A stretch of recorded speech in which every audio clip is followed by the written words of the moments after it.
안녕하세요. 귀한 사람들 인공화호 편을 진행하는 삼성서울병원 이비인후과 정원호 교수입니다. 인공화호 수술을 받은 분들이 수술 후 기기를 관리하는 데 있어서 많은 궁금증을 가지고 있을 텐데요. 이번 시간에는 궁금해 하시는 부분에 대해서 Q&A 형식으로 강의를 해드리도록 하겠습니다. 이번 시간의 강의는 삼성서울병원에서 인공화호 매핑을 담당하고 있는 청각사 진소영 선생님을 모시고 진행하도록 하겠습니다. 안녕하세요, 선생님. 안녕하세요. 삼성서울병원에서 인공화호 매핑과 제어를 담당하고 있는 청각사 진소영입니다.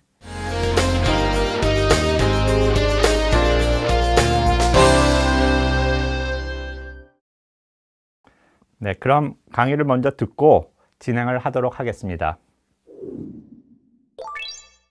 인공화호 기기 관련 Q&A입니다. 인공화호는 크게 수술 시 이식되어지는 내부 장치와 외부 장치로 구성됩니다. 각각의 장치는 고성능 정밀 의료기기이므로 수술 후에도 이들에 대한 관리 및 유의해야 할 것들이 몇 가지 있습니다. 이번 시간에는 이와 함께 인공화호에 대해 많은 분들이 궁금해하셨던 내용들에 대해 다뤄보고자 합니다. 인공화호 기기 관리 어떻게 해야 하나요? 내부 장치는 체내에 이식되어 있으므로 고장 시 재수술을 해야 하는 경우도 있으니 머리 충격에 주의해야 합니다. 외부 장치는 두피 외부에 부착하게 되므로 분실에 특히 주의해야 합니다. 또한 기기의 특성상 물, 땀, 습기에 취약하기 때문에 매일 습기 제거제나 제습기를 사용하고 이물질이 묻었을 경우 깨끗하고 부드러운 천으로 닦아주어야 합니다. 특별한 이상이 없더라도 정기 점검을 통해 장고장을 예방하면 외부 장치 사용 기간을 늘리는 데 도움이 됩니다. 인공화호 착용 후 어떤 운동을 할 수 있나요? 농구, 축구, 달리기 등 격한 운동도 가능은 하지만 심한 충격은 주의해야 합니다. 또한 운동을 할 때 외부 장치를 잃어버리지 않도록 헤어밴드 또는 클립으로 단단히 고정을 하고 운동 후 땀이 많이 흘릴 경우 어음 처리기를 닫고 습기를 제거해야 합니다.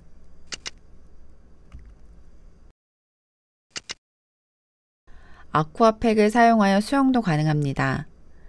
하지만 역시 클립, 밴드를 사용하여 외부 장치 분실에 주의해야 하고 수중 활동 시 방수팩 착용은 필수입니다. 인공화호 수술 후 MRI는 회사별 내부 장치 모델에 따라 촬영 가능한 조건이 다릅니다. 현재까지는 별도의 자석 제거 없이 1.5 테슬라까지 촬영이 가능하고 최근에는 3.0 테슬라까지 촬영 가능한 모델도 있습니다. 따라서 MRI 촬영 전 반드시 의료진에게 문의하여 촬영 여부를 결정하는 것이 바람직합니다.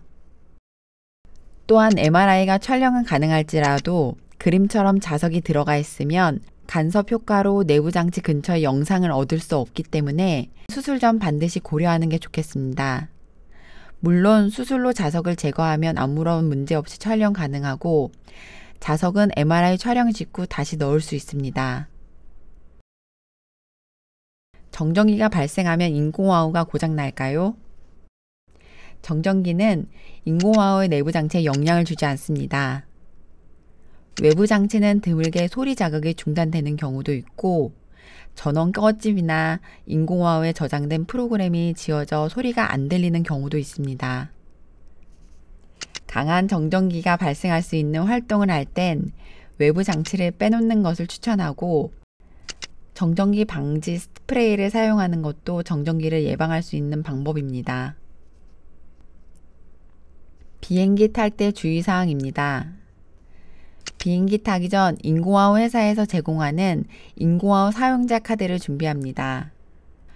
공항 검색대 통과 시 공항 직원에게 인공화호 수술을 했다고 알리고 외부 기기와 인공화호 사용자 카드를 제시합니다.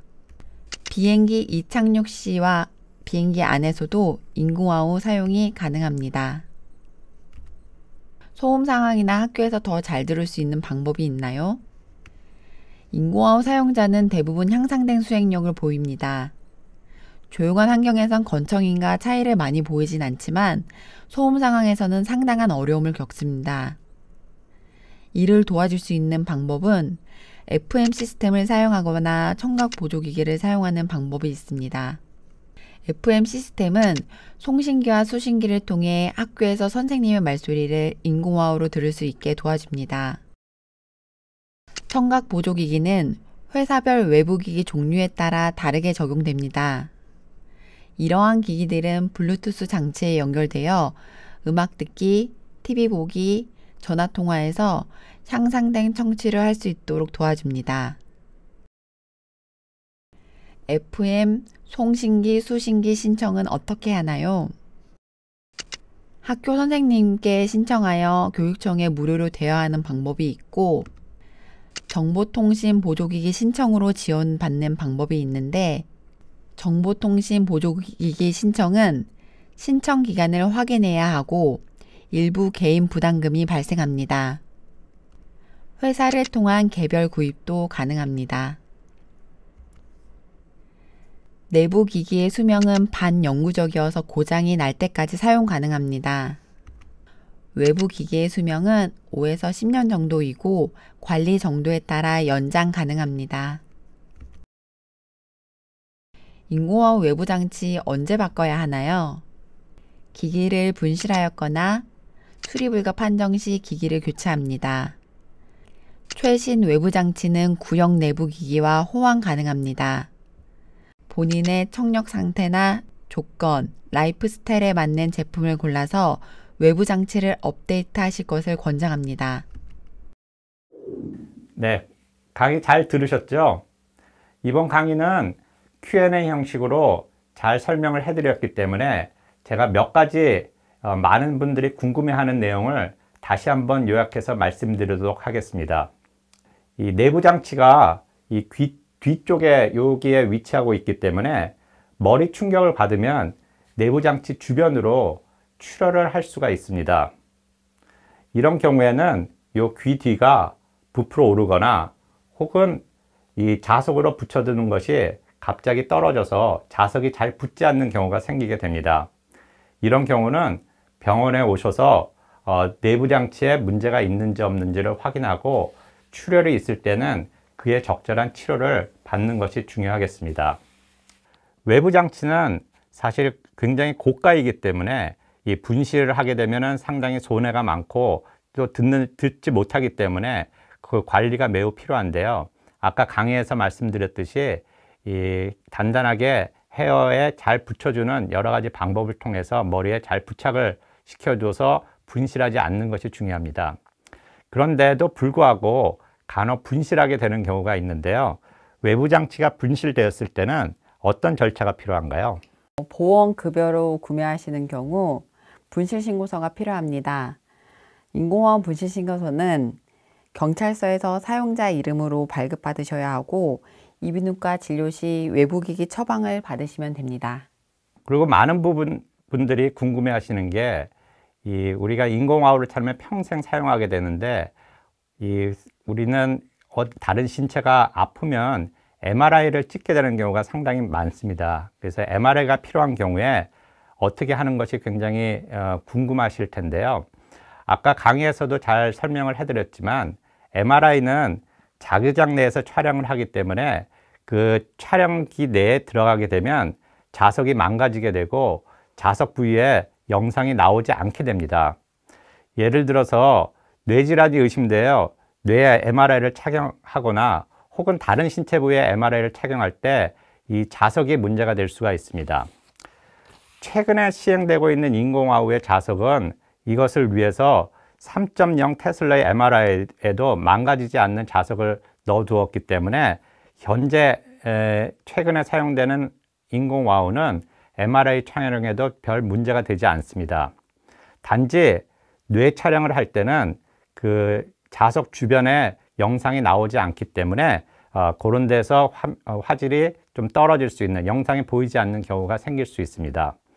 그러나 과거에 수술을 시행받은 인공와우인 경우에는 MRI 촬영에 주의를 요합니다.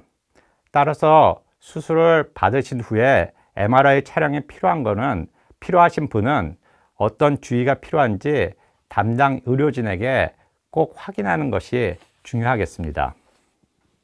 아까 강의에서 내부 장치와 외부 장치의 수명에 대해서 이야기를 했는데요. 사실 내부 장치의 수명은 현재까지 기계적 결함이 없으면 평생 사용할 수 있는 영구적인 제품으로 알고 계시면 됩니다. 하지만 기계이다 보니까 갑자기 기계가 작동이 멈추는 경우가 간혹 있게 됩니다. 그래서 기계 작동이 제대로 안 되는 경우에는 재수술이 필요할 수 있지만 내부 장치는 일단 영구적이라고 생각하시면 될 것 같고요. 단지 외부 장치의 수명은 한 5년 내지 10년 정도라고 보면 됩니다. 또한 외부 장치는 자꾸 수시로 업데이트가 돼서 좀 더 나은 그런 퀄리티의 외부 장치가 나오게 됩니다. 그래서 새로운 기술을 도입받고 싶을 때는 좀 더 빠르게 업데이트된 제품으로 바꾸셔도 되겠습니다.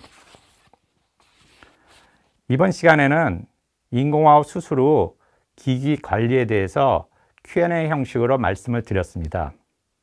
혹시 이 외에도 궁금한 점이 있으신 분은 댓글에 남겨주시면 후에 상세히 설명해 드리도록 하겠습니다. 그럼 이번 시간을 마치도록 하겠습니다. 감사합니다. 감사합니다.